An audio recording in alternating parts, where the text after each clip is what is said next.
On to the land of the giants, Brobdingnag, at the molecular level. We've seen pygmies in action, like nicotine and adrenaline, and they only have about 100 atoms.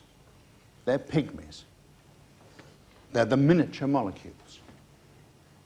Now we want to talk about molecules that have got millions of atoms in them. And our lives, as you will see, are literally in their hands. Our lives depend upon giant handed molecules, because of course the theme of these lectures has been handedness. And so today we're going to concentrate on three. First of all, the carbohydrates, and then we're going to look at proteins, and then we're going to look at the ultimate handed giant, DNA, deoxyribose nucleic acid. Now, the simplest of these three are, in fact, the carbohydrates. They tend to get a bad press because you're always reading, you have too much carbohydrate, you get fat, and you must knock off the pasta, and so on. All right. But in fact, remember that the carbohydrates are the sources of glucose, and glucose is the energy carrier of our body. And what I want to concentrate on just to start off today is the carbohydrate which is called cellulose. And it has a very important function which we tend to forget about. What I've got here is an instant miniature Royal Institution jungle. Now, what it consists of, you'll be amazed to see, are plants. These are plants, okay? And remember that plants cover the surface of the earth. Well, I suppose except for the Sahara Desert. But anyway, there are lots and lots of plants around the place, and they're being held up. That's not just an accident, that's scaffolding. That is carbohydrate scaffolding. But you can't always see, of course, the cellulose skeleton. By looking at a tree, you wouldn't say, oh, well, it's got a cellulose skeleton. So let us sort of bring that to life a little bit. We have at enormous expense, because they're out of season, here a vegetable marrow. And that vegetable marrow is mainly water, because inside that marrow, and responsible for its shape, is a cellulose skeleton. Cellulose. A loofah. You're familiar with loofahs? Do you scrub your back at night? Well, if you do, you could use a loofah, I see, like that. Very, very good, very tough, durable, strong skeleton. Now, I've said about strength. What we are doing is actually using cellulose for its structural properties. Let me describe for you another cellulose version, which again we use for its structural properties. Cotton wool. Right, if I take out a nice chunk of that, we're all used to cotton wool, jolly good for cradling things, and it's all made of fibers. That's all extremely familiar to us, cellulose fibers. And if we twist this, I'm a rather inefficient at this.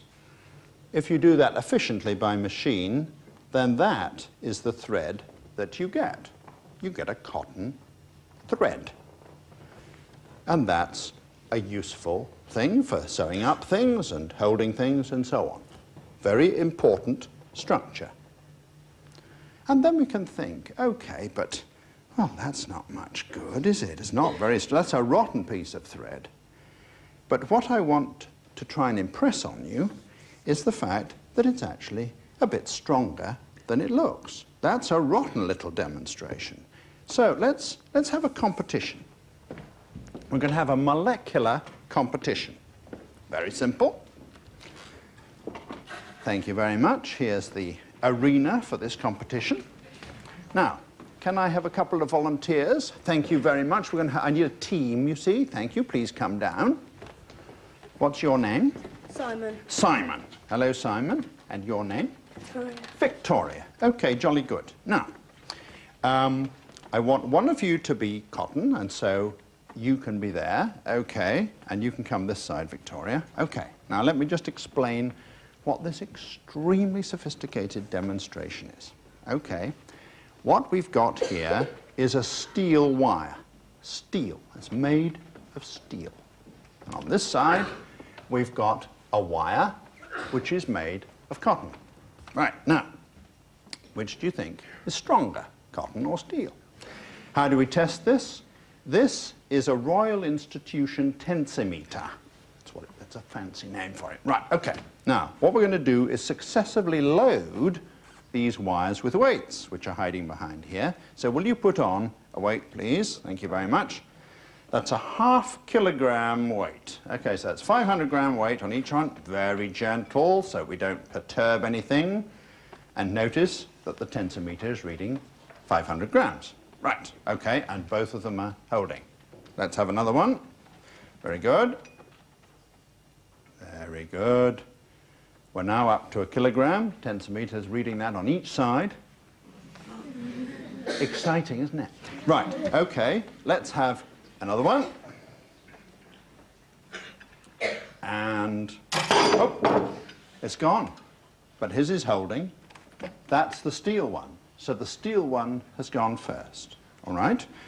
I tell you what we're going to do, Victoria. We're going to borrow one of your weights and give it to Simon. Would you like to try that on yours and just see if it'll take one extra? And it's still holding. Right. Thank you very much indeed for coming to help us with that. That's fine.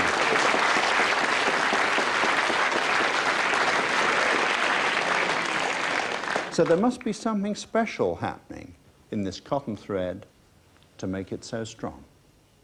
And if we're going to find the reason for that, we must go, thank you very much, we're finished with that, we must go to the molecular level. If we want to understand phenomena, we must go to the molecular level. Chemistry. Right. Now I remember that I said that this thread was made up of glucose units all stuck together. Here is the glucose molecule. Now, let me just tell you about the structure of this molecule. First of all, this red ball is an oxygen atom. And the pale blue ball is a hydrogen atom. And if you look at this molecule, you'll see that that grouping, this hydrogen-oxygen grouping, is represented several times in this molecule. And it is actually the association of these hydroxyl groups, HO groups, together in the thread, which make that thread strong. These are sticky groups, and we're going to come back to molecular stickiness. Now let me just take you from the individual unit to a model of cellulose. Here we are. A string of glucose molecules, and the sticky groups that we've just seen represented by these white dots. Okay? So now let's go up from this model, this molecular model of cellulose, to a piece of thread. Okay? And if we stretch that piece of thread down the length of that model, then what we are doing is representing the thread at the molecular level. And it is the stickiness between these chains of the hydrogen-oxygen grouping that we've just seen, which gives cellulose its strength. In this case, its tensile strength. It's a molecular association phenomenon.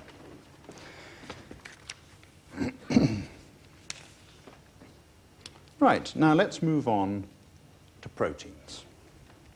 What about proteins?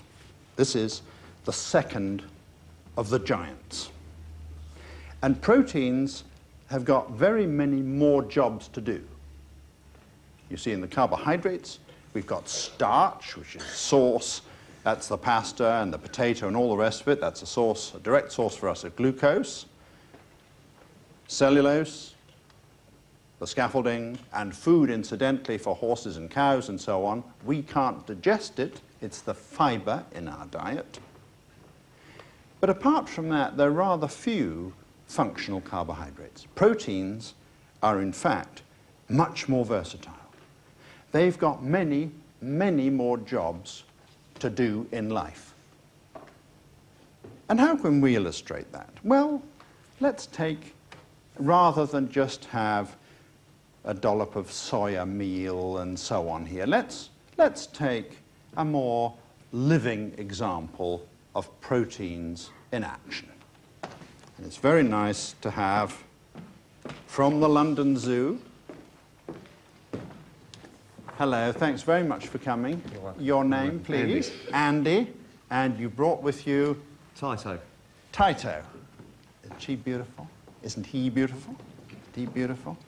Tell us about Tyto. Well, he's 3.5 years old. He's a Yep. European barn owl. Yes, so common in Britain? Unfortunately not. Only about 10,000 of these left in the wild. Yes. Very Beautiful. rare. And how many have you got at the zoo? Well, we've got breeding barn owls at the zoo, but this is a special one. He's hand-reared, yes. and we use him for talks to children, educational purposes. Super. And very, very tame. Yeah. Feels beautiful. Now look at Tito. How is he showing off proteins? He's also extremely interested in the show. That's good. Look at his feathers. They're made of protein. Look at his claws. They're made of protein. And his eyes, which he's extremely alertly looking round about for. And remember that an owl's eyes are extremely good optical detectors, because he depends on dinner for what he can see in the dark. All right? The lenses of his eyes are made of proteins. And then, supposing he's had lunch, he might have a mouse inside him, okay, which is another bit of protein, incidentally. But the way that he'll be feeding on that mouse will be by using enzymes, and those enzymes are proteins. And so Tito is a lovely illustration of what can be done. Now, another very important, because you'll already be familiar with this, is muscle. And I nearly forgot to mention that. Can you make him flap his wings a little bit? Oh, lovely. You see, and what he's using is muscle to flap his wings with, and they're made of protein. Thank you very much for bringing him along. You're welcome. Lovely. Thanks.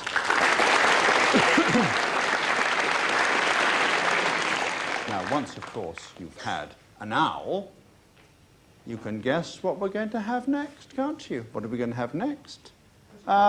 Pussycat. You're quite right. Jolly good. Will you bring? Thank you very much for bringing. What's your name? Karen. Karen. Thank you very much for coming.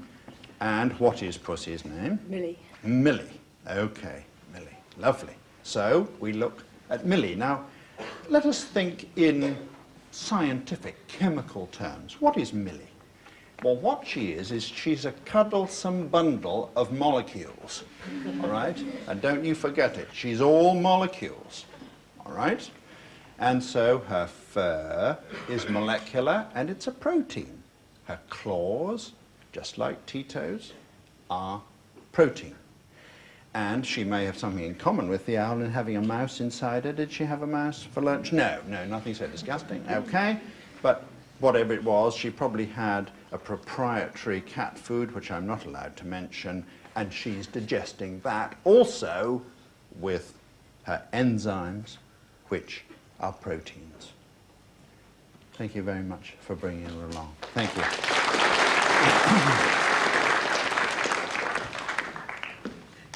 Now, the proteins of these two animals, of course, are really more subtle than we can show there, because, of course, all of their control mechanisms, their brains, the important parts of those, are protein. And that applies to us too, of course, and matters like our memories are matters of proteins. Now, where does this versatility of the proteins come from? They're much more versatile than the carbohydrates. Where does it come from? And again, we must look at the molecular structure in order to answer that question. So let's have a look at a protein molecule, which I just happen to have here. And I found the end. Yes, that was good. Let us just uncoil it. And I want you to have in mind the comparison with the carbohydrate molecule that we looked at before. I'll just take a coil like that, and that's fine. I'm coiling it up a little bit because that's the way in which many proteins do in fact exist. Notice it's got an end there. And when we look at this protein molecule, what do we see? First of all, we see that instead of all the units being exactly the same as they were in the carbohydrates, that here they're different, they're all sorts. We've represented this by having different colors and different shapes. And what we have here, in fact, is 20 different possibilities in our chain of units. In the carbohydrates, like cellulose, our chain unit was glucose. In the proteins, our chain unit is an amino acid. And as I said, there are 20 of those, and they can be arranged in these chains in any order. In the case of a molecule like cellulose, we have about 1,000 glucose units, but in proteins, we can have up to 100,000 of these amino acid units all linked together to make our protein. And one other point about these proteins made of the individual amino acids. All of the amino acids in the proteins of the owl's feathers and the cat's fur and our skins and muscles, they're all left-handed. And that's actually quite a striking point. And we're not at all sure why that is. We can make all right-handed proteins in the lab. But that's different. The natural ones are all left-handed. They're big molecules, as we've seen, and they've all got specific jobs to do. They're not all jack-of-all trades. They're highly specialized target molecules. So let's look at the first enzyme. The first enzyme I want to mention is lysozyme, which has a very special connection with the laboratories here in the Royal Institution. And here is a model of this enzyme. And in fact, it was the first enzyme to have its structure measured. And that was done by Sir David Phillips and his students here in these laboratories. Now, what is lysozyme anyway, you might ask? Well, I can tell you that literally in the twinkling of an eye.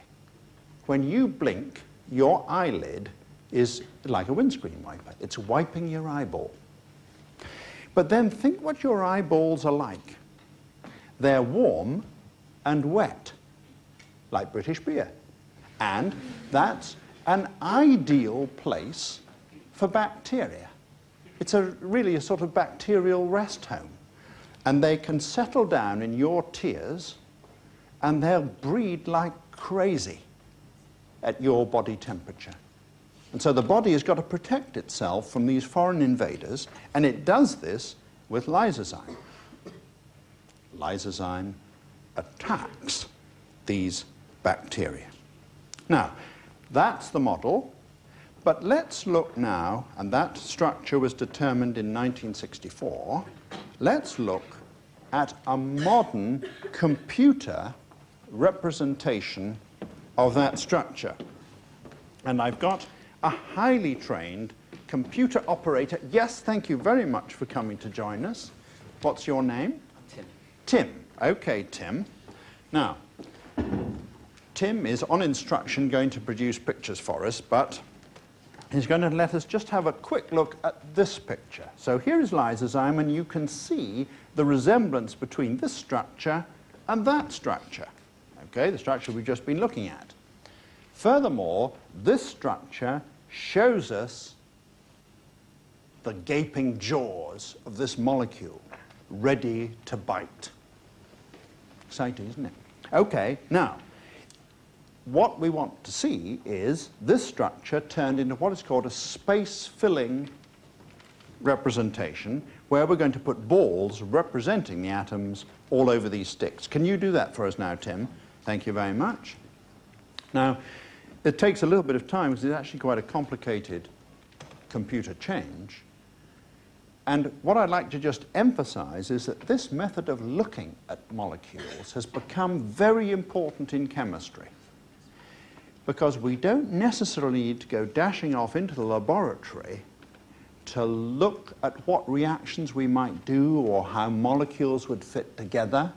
We can explore that on the computer because we can move molecules into their neighborhoods, see how they fit and what they might do, and then we can go off to the laboratory and do our experiments more directly and more economically. And there we've got it. Thank you very much. So we can see the mouth now of this enzyme very clearly here. And notice the huge number of atoms that it's got. And it needs those in order that its mouth has the right shape at the right place and at the right time. Tim, thanks very much indeed for coming to show us that.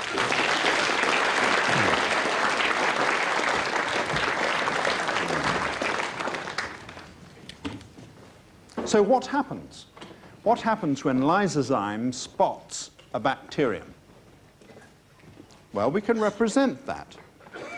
Here we have lysozyme's mouth. Okay, this is just a model, of course, of the shape of the surface. And here we have a bacterium planning to invade your body through your eyeball. And if I now allow lysozyme to grasp the bacterium, you can see what it's done. It's broken the cell wall, and that is actually what happens. This red part is the cell wall of the bacterium, and it breaks and falls. So that bacterium is now a dead duck, if that's an appropriate way of putting it. It's not going to do you any more damage. It hasn't got a cell wall, and it can't operate. Right, now let us turn to another enzyme. And this is the enzyme catalase. Catalase. Now it, again, just like lysozyme, has got a specific job to do. And the specific job that it's got to do is to turn hydrogen peroxide into oxygen and water. Now you might say, why do we need to bother to do that? Well, hydrogen peroxide is produced all over our bodies, and it's important that we get rid of it. It's a byproduct of our chemical reactions, and it's important to get rid of it. And so catalase is sent to get rid of it. And we've got catalase in most parts of our body. But it just happens there's a lot of catalase in liver, and so we can use liver to show the source of catalase. Now what we've got here is just hydrogen peroxide, aqueous hydrogen peroxide showed, okay? And I'm going to put some catalase in it, okay? Teaspoonful chopped liver, rich in catalase, and in we go. All right? Notice that already we get bubbles off. Bubbles. Can we show what those bubbles are? Well, this is a lovely, nice piece of chemical nostalgia. And you've probably done this yourself at school. You light a splint, get it good and alight, and then blow it out so it's still glowing. If we put it in there, it rekindles a glowing splint. Right, it's the classical test for oxygen. It gives any chemist a great deal of pleasure. So much pleasure, I'll just do it a couple of more times for you. Can't resist this one. Look at that, isn't that marvelous? Just do it once more, just for fun. Oops, there we go. So that's catalase on the job. Very fast and very snappy. All right, now let's go into the laboratory, because one of the things that chemists are always trying to do is to do better than nature. It's a challenge, okay? Can we now heat our laboratory specimen? Thank you very much, Bryson. This is our laboratory specimen, exactly the same hydrogen peroxide, and just to sort of try and be convincing about this, we're really heating it, right, to see if it'll decompose, right?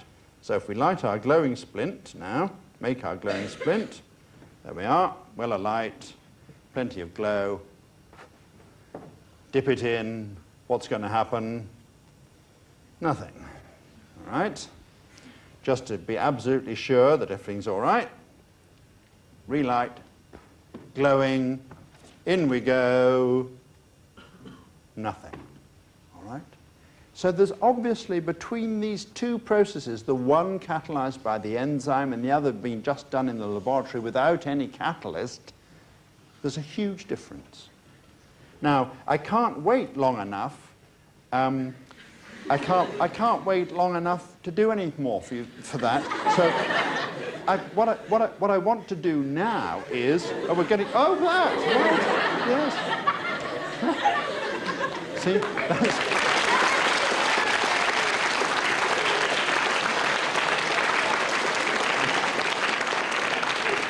I couldn't make out what was going on. Right, now, we've obviously got a big difference in rate there, because the rates of reactions are very important, particularly with enzymes. You can't wait about while you die of hydrogen peroxide poisoning. Catalase has got to get in there and zap it. All right, now, how can we deal with time? How can we measure this time scale? Well, in the Royal Institution, they have extremely sophisticated methods of measuring time. And here we have, here it is. This is the Royal Institution hourglass. And of course, what happens with hourglasses is that sand runs through. Now, let me just imagine this for you. If every time a grain of sand goes through into the lower bulb, catalase has sprung on hydrogen peroxide and zapped it, right? The comparative rate of that reaction done in the laboratory is not to allow one grain of sand to get through, which is the catalase rate, or even this bulb full of sand, or even a sack of sand to go through. The amount of sand that would have to go through would be 150,000 metric tons. And that is more sand than this entire lecture theatre full would hold, even with you lot in it. Now, that's just been really a brief tour of these two giants. And now I want to go on to the third giant, the marvelous DNA, in whose hands we literally live, because it controls our lives. And so it's high time we looked at it. Indeed, DNA is the instruction book. It's the workshop manual, the blueprint of life. It essentially controls everything that we do and everything that we feel. It makes our proteins, and it determines our heredity. It determines what we hand on to the next